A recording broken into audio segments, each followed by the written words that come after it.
o desejado de todas as nações. Capítulo 7. Em criança. A infância e juventude de Jesus foram passadas numa pequenina aldeia montanhesa. Não haveria lugar na terra que não se tivesse honrado por sua presença. Os palácios reais ter-se-iam sentido privilegiados em o receber como hóspede, mas ele passou pelos lares afortunados, pelas cortes da realeza e pelas famosas sedes do saber, para fazer de seu lar a obscura e desprezada Nazaré.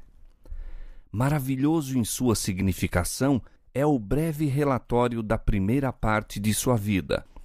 E o menino crescia e se fortalecia em espírito, cheio de sabedoria, e a graça de Deus estava sobre ele. À luz da presença de seu pai, crescia Jesus em sabedoria e em estatura e em graça para com Deus e os homens. Lucas 2:52. Seu espírito era ativo e penetrante, com uma reflexão e sabedoria além de sua idade. Também o caráter era belo na harmonia que apresentava. As faculdades da mente e do corpo desenvolviam-se gradualmente segundo as leis da infância. Jesus revelava, como criança, disposição singularmente amável.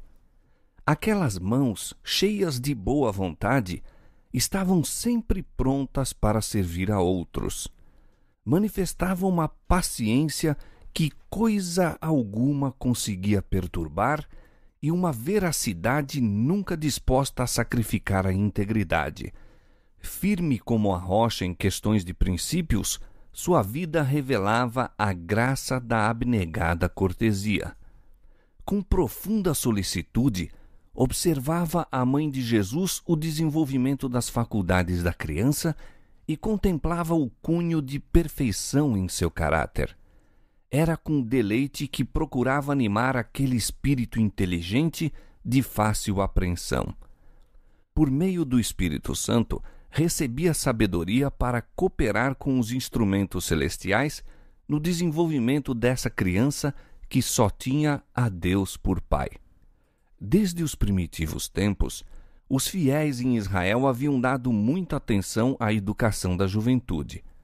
O Senhor dera instruções quanto a ensinar-se às crianças, desde a mais tenra idade, acerca de sua bondade e grandeza, especialmente segundo estas que se revelam em sua lei e se demonstram na história de Israel. Cânticos, orações e lições das Escrituras deviam ser adaptados à mente que se ia abrindo. Os pais e mães deviam instruir os filhos em que a lei de Deus é a expressão de seu caráter e que, ao receberem os princípios da lei no coração, a sua imagem era gravada no espírito e na alma. Muito do ensino era feito oralmente, mas os jovens aprendiam também a ler os escritos dos hebreus e os rolos de pergaminho das Escrituras do Velho Testamento eram franqueados a seu estudo. Ao tempo de Cristo, a vila ou a cidade que não providenciava quanto à instrução religiosa da mocidade era considerada sob a maldição de Deus. Todavia, o ensino se tornara formal. A tradição havia em alto grau sobrepujado as Escrituras. A verdadeira educação teria levado os jovens a que buscassem ao Senhor, se porventura, tateando, o pudessem achar. Atos 17:27. Mas os mestres judeus davam atenção a questões cerimoniais. A mente era sobrecarregada com matéria sem valor para o que a aprendia e que não seria reconhecida na escola superior das cortes do alto. A experiência obtida mediante a aceitação individual da palavra de Deus não tinha lugar no sistema educativo. Absorvido na rotina das coisas exteriores, o estudante não encontrava horas de quietação para estar com Deus. Não lhe escutava a voz falando ao coração. Em sua procura de conhecimentos, desviava-se da fonte de sabedoria. Os grandes elementos do serviço de Deus eram negligenciados, obscurecidos os princípios da lei. O que se considerava como educação superior constituía o maior obstáculo ao verdadeiro desenvolvimento. Sob influência dos rabis, as faculdades dos jovens eram reprimidas. Seu espírito se tornava constrangido e estreito. O menino Jesus não se instruía nas escolas das sinagogas. Sua mãe foi seu primeiro mestre humano. Dos lábios dela e dos rolos dos profetas, aprendeu as coisas celestiais. As próprias palavras por ele ditas a Moisés para Israel eram-lhe agora ensinadas aos joelhos de sua mãe. Ao avançar da infância para a juventude, não procurou as escolas dos rabis.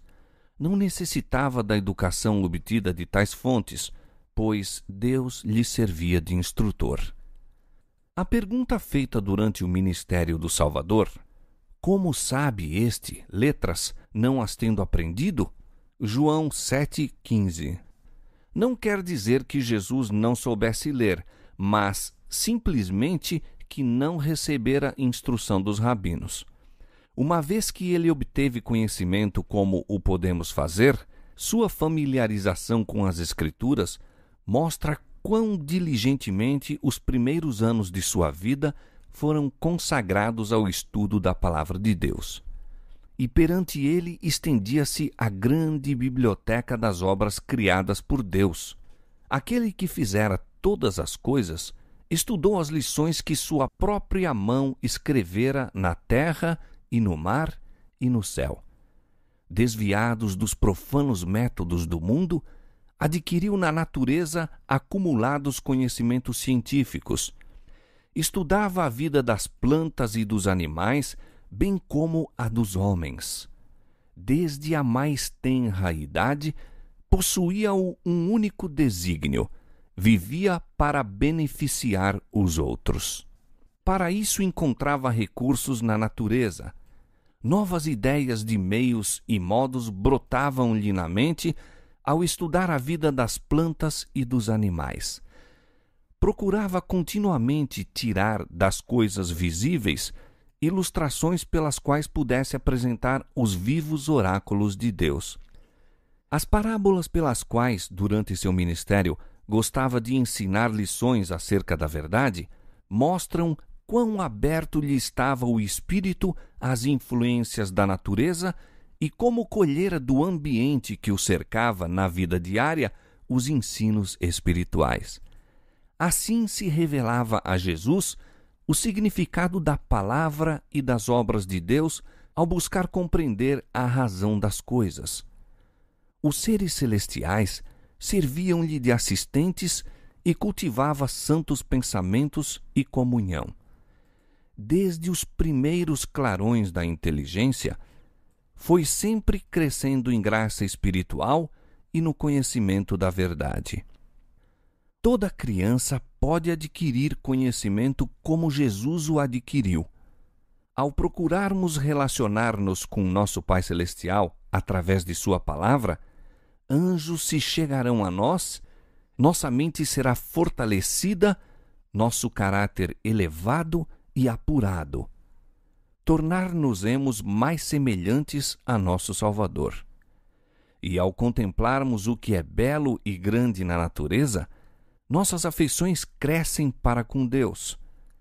Ao mesmo tempo que o espírito se enche de reverente respeito, a alma se avigora ao pôr-se em contato com o infinito por meio de suas obras.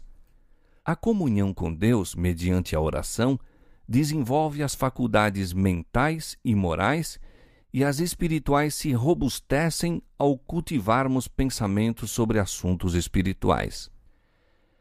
A vida de Jesus estava em harmonia com Deus. Enquanto criança, pensava e falava como criança, mas nenhum traço de pecado desfigurava nele a imagem divina. Não ficou, no entanto, isento de tentação.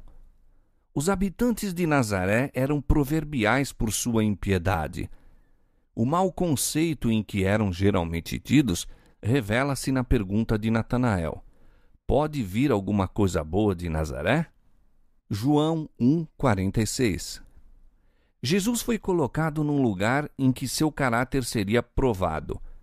Era-lhe necessário estar sempre em guarda a fim de conservar sua pureza.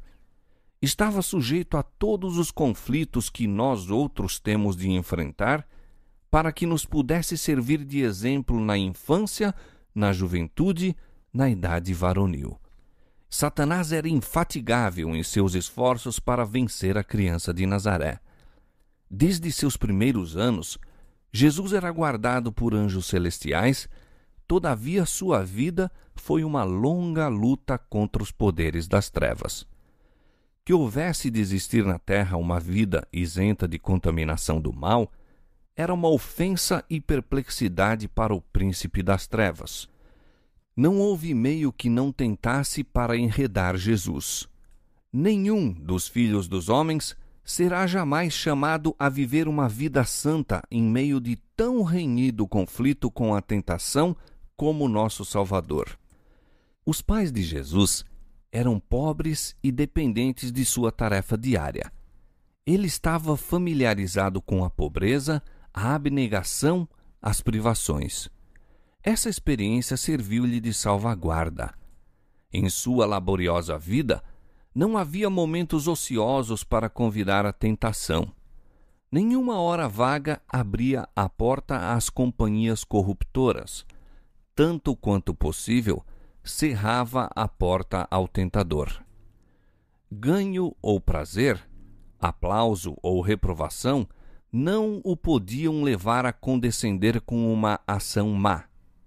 Era prudente para discernir o mal e forte para a ele resistir. Foi Cristo o único ser livre de pecado que já existiu na terra. Todavia, viveu por quase 30 anos entre os ímpios habitantes de Nazaré. Este fato é uma repreensão aos que fazem depender de lugar, fortuna ou prosperidade o viver uma vida irrepreensível. Tentação, pobreza, adversidade, eis justamente a disciplina necessária para o desenvolvimento da pureza e firmeza. Jesus viveu num lar de campônios e desempenhou fiel e alegremente sua parte em suportar as responsabilidades da vida doméstica. Fora o comandante do céu, e anjos se tinham deleitado em lhe cumprir as ordens. Era agora um voluntário servo, um filho amorável e obediente. Aprendeu um ofício e trabalhava com as próprias mãos na oficina de carpintaria de José. Nos simples trajes de operário comum, caminhava pelas ruas da pequenina cidade, indo e voltando em seu humilde labor. Não empregava o poder divino de que dispunha para aligeirar os próprios fardos ou diminuir a própria lida. À medida que Jesus trabalhava na infância e na juventude, mente e físico se lhe desenvolviam. Não empregava descuidadamente as forças físicas, mas de maneira a conservá-las sãs, a fim de fazer o melhor trabalho possível em todos os sentidos. Não queria ser deficiente, nem mesmo no manejo dos instrumentos de trabalho. Era perfeito como operário, da mesma maneira que era no caráter. Pelo exemplo, ensinou que nos cumpre ser industriosos, que nosso trabalho deve ser executado com exatidão e esmero, tornando-se assim honroso. O exercício que ensina as mãos a serem úteis e educa os jovens em fazer sua parte quanto às responsabilidades da vida, comunica a robustez física e desenvolve todas as faculdades.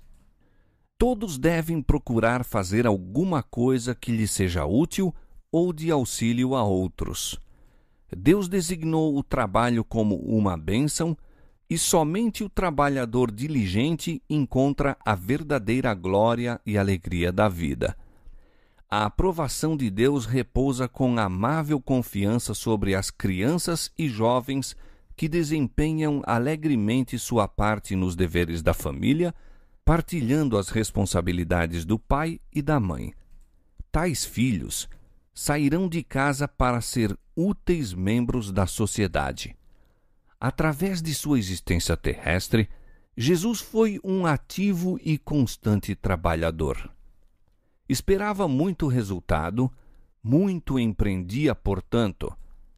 Depois de iniciar o ministério, disse: convém que eu faça as obras daquele que me enviou enquanto é dia. A noite vem, quando ninguém pode trabalhar. João 9:4. Jesus não se esquivava a cuidados e responsabilidades como fazem muitos que professam ser seus seguidores. É porque procuram furtar-se a essa disciplina que tantos são fracos e ineficientes.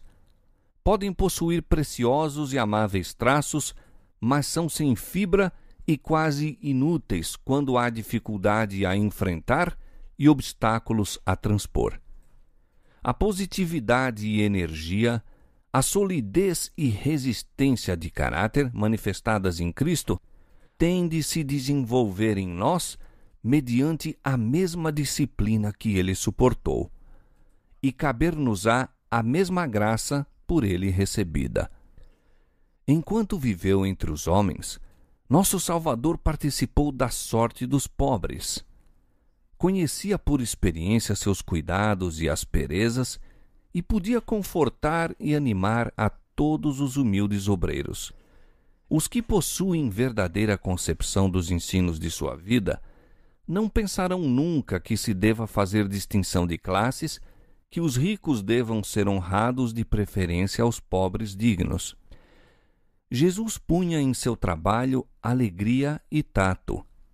Muita paciência e espiritualidade se requerem para introduzir a religião bíblica na vida familiar e na oficina, suportar a tensão dos negócios do mundo e, todavia, conservar as vistas unicamente voltadas para a glória de Deus. Aí é que Jesus foi um auxiliador. Nunca estava tão cheio de cuidados do mundo que não tivesse tempo para pensar nas coisas de cima. Exprimia frequentemente o contentamento que lhe ia no coração, cantando salmos e hinos celestiais. Muitas vezes ouviam os moradores de Nazaré sua voz erguer-se em louvor e ações de graças a Deus. Entretinha em cânticos comunhão com o céu. E quando os companheiros se queixavam da fadiga do trabalho, eram animados pela doce melodia de seus lábios. Dir-se-ia que seu louvor banisse os anjos maus e, como o incenso, enchesse de fragrância o lugar em que se achava. O espírito dos ouvintes era afastado de seu terreno exílio para o lar celestial. Jesus era a fonte de vivificante misericórdia para o mundo, e durante todos aqueles retirados anos de Nazaré, sua vida fluía em correntes de simpatia e ternura. Os velhos, os sofredores, os oprimidos de pecado, as crianças a brincar em sua inocente alegria, as criaturinhas dos bosques, os pacientes animais de carga, todos se sentiam mais felizes por sua presença. Aquele cuja palavra poderosa sustinha os mundos, detinha-se para aliviar um pássaro ferido. Nada havia para ele indigno de sua atenção, coisa alguma a que desdenhasse prestar auxílio. Assim, à medida que se desenvolvia em sabedoria e estatura, crescia Jesus em graça para com Deus e os homens. Atraía a simpatia de todos os corações mediante a capacidade que revelava de se compadecer de todos. A atmosfera de esperança e valor que o circundava tornava-o uma bênção em todo lar.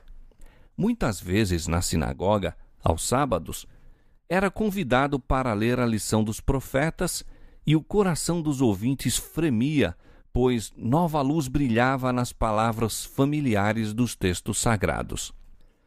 Não obstante, Jesus fugia à ostentação. Durante todos os anos de sua residência em Nazaré, não fez exibição de seu miraculoso poder.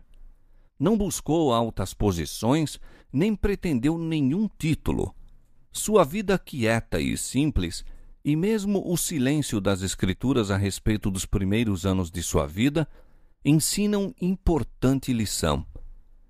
Quanto mais simples e tranquila a vida de uma criança, quanto mais livre de excitações artificiais e quanto mais em harmonia com a natureza, tanto mais favorável é ela ao vigor físico e mental e à robustez espiritual.